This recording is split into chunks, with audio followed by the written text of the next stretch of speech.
এই হচ্ছে মিনি পেহেলগামের ভিউ। এই মিনি পেহেলগাম নর্থ বেঙ্গলে লুকিয়ে থাকা এক টুকরো ড্রিমি প্যারাডাইস, যেখানে pine forest, endless green valley আর পিসফুল সাইলেন্স সব মিলে ক্রিয়েট করে পিওর সিনেমেটিক ম্যাজিক। মাঝিদুরার এই মিনি পেহেলগাম জায়গাটা এখন নর্থ বেঙ্গলের মোস্ট ট্রেন্ডিং স্পট, তবুও আজও অনেকের কাছে এটা রয়ে গেছে আনএক্সপ্লোর্ড। তাই আজকের আমাদের এই সফর পাহাড়ের ঢালে গড়ে ওঠা সেই টাওয়ারিং পাইন গাছের জঙ্গল, পাহাড়ি হাওয়ার শীতল স্পর্শ আর চারপাশ জুড়ে থাকা এক অদ্ভুত শান্ত সোলফুল ভাইব ফিল করতে। তাহলে চলো শুরু করি আজকের আমাদের এই সফর।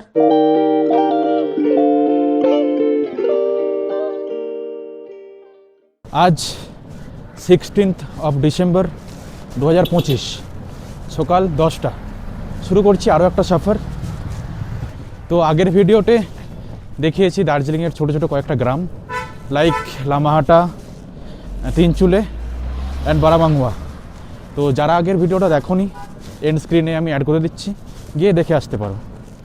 আর আজকের সফরটাও খুব ইন্টারেস্টিং হতে চলেছে। তো এখন আপাতত গাড়িতে গিয়ে বসি, ম্যাল রোডের সামনেই আমাদের গাড়ি ওয়েট করছে, তারপর বাকি কথা বলছি। চলে এসেছি ট্যাক্সি স্ট্যান্ডে। এটা হলো দার্জিলিংয়ের যে 4 পয়েন্ট, সেই 4 পয়েন্টের সামনে ট্যাক্সি স্ট্যান্ড। তো এখান থেকেই তোমরা যারা আসবে সমস্ত ধরনের গাড়ি এখান থেকেই পেয়ে যাবে। 4, 5 সিটার 7 সিটার সব গাড়ি এখানে পেয়ে যাবে।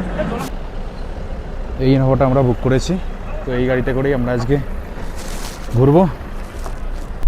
সময় এখন 10টা 11, শুরু হচ্ছে আমাদের আরেক নতুন সফর। চলেছি দার্জিলিং থেকে লেপচা জগতের দিকে। তো চলো যাই, তারপর গিয়ে তোমাদেরকে ঘুরে দেখাচ্ছি। দার্জিলিং থেকে লেপচা জগৎ আর তারপরের ডেস্টিনেশন নর্থ বেঙ্গলের most trending spot mini Pahalgam. Darjeeling town ছাড়ার পর লেবং জোরবাংলো রোড ধরে যখন এগোচ্ছি, ধীরে ধীরে ক্রাউড আর সিটি নয়েজ পেছনে ফেলে আসছি। রাস্তার দুপাশে শুরু হচ্ছে ডেন্স পাইন ফরেস্ট, মাঝে মাঝে ক্লাউড আর ফগ নেমে আসছে রাস্তার উপর। চারপাশটা হঠাৎ করেই কাম অ্যান্ড কোয়াইট হয়ে যাচ্ছে। জোরবাংলো বেরোনোর পর রাস্তা আরও ন্যারো আর সিনিক হয়ে উঠল। প্রতিটা টার্নে যেন একটা নতুন সিনেমেটিক ফ্রেম তৈরি করছে। দার্জিলিং থেকে প্রায় 12 থেকে 15 কিলোমিটার রাস্তা, সময় লাগে আনুমানিক 1 ঘন্টা। পুরো রোডটাই মোটরেবল, যদিও কিছু জায়গায় রোড একটু রাফ, তাই এখানে স্লো ড্রাইভ করাটাই বেস্ট। কিন্তু বিশ্বাস করো, ডেস্টিনেশনে পৌঁছানোর আগের এই রোড জার্নিটা কোনো ভিউ পয়েন্টের থেকে কম সিনেমেটিক না।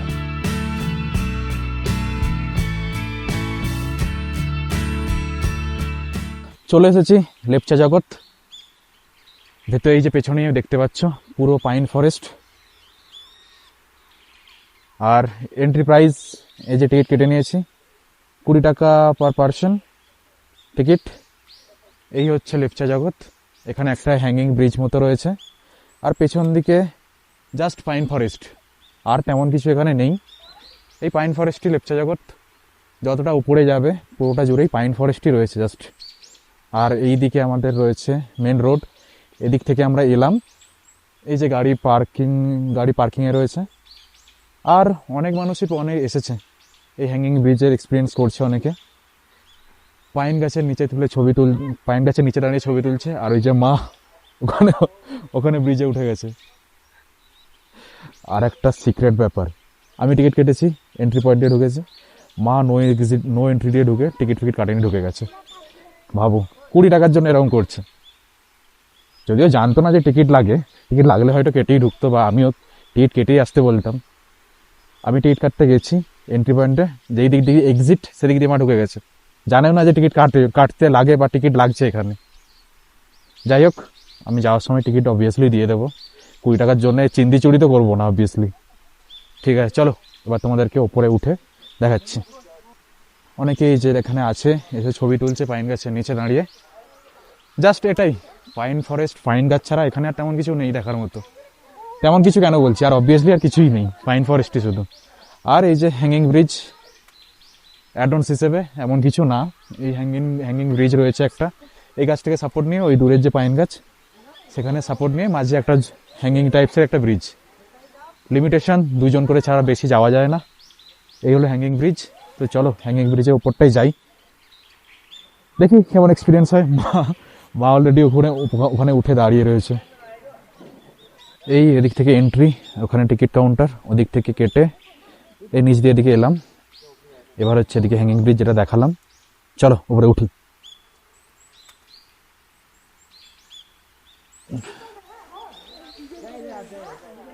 এই এখানে লেখা আছে prohibited to a person above 50 years, 50 বছরের ওপরের মানুষ না যাওয়াই ভালো। আর এন্ট্রি এখানে লেখা আছে 2% অ্যাট এ টাইম, একসাথে দুজনের বেশি যাওয়া যাবে না।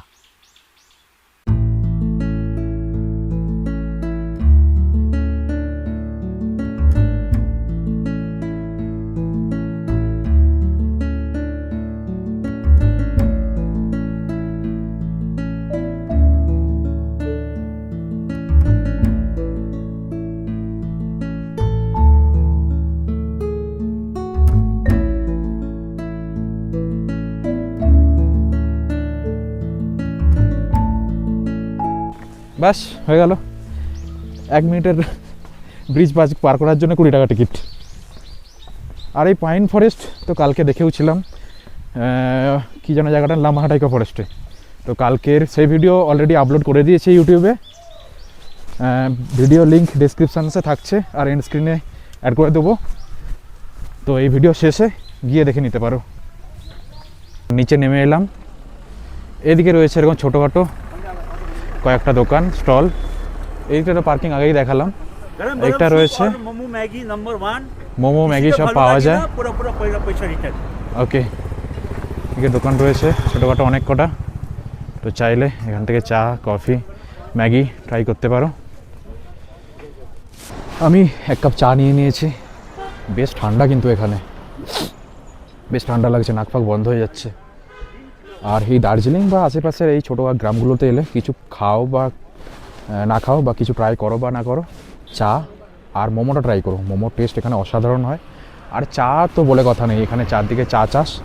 চায়ের একদম অথেন্টিক যেটা টেস্ট হয়, কোনো রকম এক্সট্রা ফ্লেভার নেই, না আছে আদা, না আছে এলাচ, না আছে এক্সট্রা কোনো অ্যাডেড ফ্লেভার্স। বাট অর্গ্যানিক যে ফ্লেভার, অর্গ্যানিক যে চায়ের এসেন্সটা, সেটা কিন্তু খুব ভালোভাবে পাওয়া যাচ্ছে।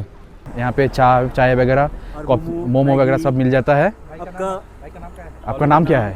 लप्पा सिप्पा। अच्छा, ये सूप और मोमो मैं आपका लिख के देता हूँ।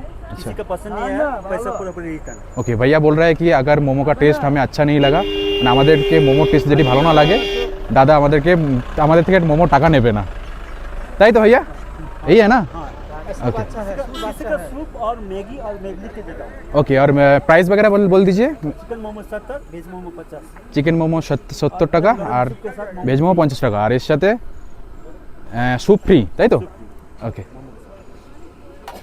कोई भी ठंडा लग के ऐसा करके आता है, उसको मैं सूप खिला देता हूँ।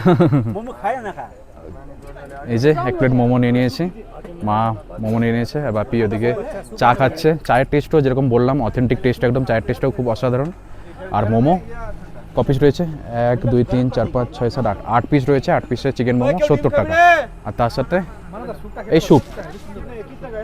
লেপচা জগৎ থেকে এবার চলেছি মাঝিধুরার মিনি পেহেলগামের দিকে। চারপাশ জুড়ে তখনও পাইন ফরেস্টের সেই সাইলেন্স, ঠান্ডা পাহাড়ি হাওয়া আর হালকা ফগি ওয়েদার। ধীরে ধীরে নিচের দিকে নামতে নামতে ফরেস্ট রোডটা যেন আস্তে আস্তে ভিলেজ রুটে ট্রান্সফর্ম হতে শুরু করলো। কখনো ন্যারো টার্ন, কখনো হঠাৎ খুলে যাওয়া ওপেন ভ্যালি। কিছুটা পথ নামার পর মাঝিধুরা রোড ধরে এগোতেই চারপাশের ল্যান্ডস্কেপ বদলে যেতে লাগলো। পায়ের গাছের জায়গায় এলো ওপেন গ্রিন ভ্যালি, ছোট পাহাড়ি স্ট্রিম আর দূরে পাহাড়ের সফট আউটলাইন।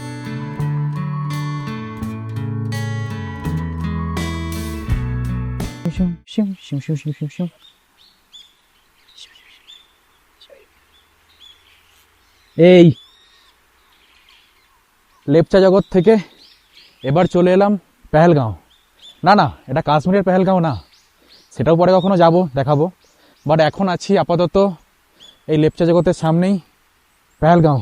এটাকে মিনি পেহেলগাঁও বলেও সবাই জানে। তো এই হচ্ছে মিনি পেহেলগাঁওয়ের ভিউ। তো আমি তো এখনও পেহেলগাঁও যাইনি কখনো, তো আমি বলতে পারছি না সেই পেহেলগাঁওর সাথে আর এই পেহেলগাঁওয়ের সাথে ডিফারেন্স কী হয়। বাট জায়গাটা খুব যে খারাপ তা না, ছোটোখাটো একটা জায়গা, তাই বেশ ভালো লাগছে। চারদিকে এরকম রয়েছে সেই পাইন গাছ, এই দিকে রয়েছে পাইন গাছের জঙ্গল, আর এই দিকেও পাইন গাছ, সাথে ভ্যালি থেকে নেমে এসেছে সব পাইন গাছের সারি। আর অনেক টুরিস্ট কিন্তু এসেছে, যেমনটা দেখতেই পাচ্ছ। সবাই নিজের মতো করে ঘোরাফেরা করছে। ফটোশ্যুট করছে বেসিক্যালি বেশিরভাগ মানুষই। আর এদিকটায় ছোট ছোট কয়েকটা দোকানের মতো রয়েছে, দোকান অ্যাকচুয়ালি না, এমনি একটা কার্পেট বিছিয়ে তার উপর চা, মোমো অ্যান্ড চা পাতা বিক্রি হচ্ছে।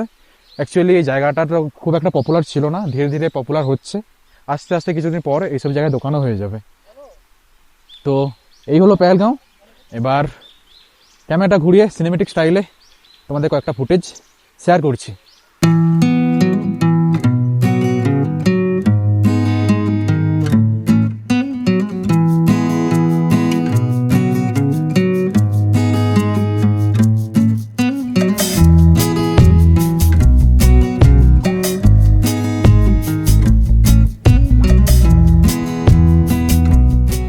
এই দেখো আমাদের সাথে এই পুচকেটা এসেছে, এ বলছে দার্জিলিং থেকে কাশ্মীরের পেহেলগাঁও এত সামনে, দার্জিলিং থেকে 1 ঘন্টার মধ্যে আমরা পেহেলগাঁও কাশ্মীর চলে এলাম, তাই তো? হ্যাঁ, আর কি কোশ্চেন আছে তোর বল? এটা কি এটা এখানে কেন মারা হয়েছিল? এইখানেও মার্ডার হয়েছিল। এখানেও গোলাবারুদ ছোড়া হয়েছিল? না, সেটা কাশ্মীরে হয়েছিল, সেটা কাশ্মীরের পেহেলগাঁও। আর এটা হচ্ছে সেই কাশ্মীরের পেহেলগাঁওয়ের রেপ্লিকা, ছোট পেহেলগাঁও এটা। আর কাশ্মীরে পেহেলগাঁও যাবো না? কাশ্মীরের পেহেলগাঁও হ্যাঁ যাবো, পরের মাসে যাবো। अच्छा, यहाँ पे हर तरह लिखा हुआ है anyone caught violating the rules will be fined 500। पर यहाँ पे कोई कहीं भी रूल्स लिखा नहीं हुआ है।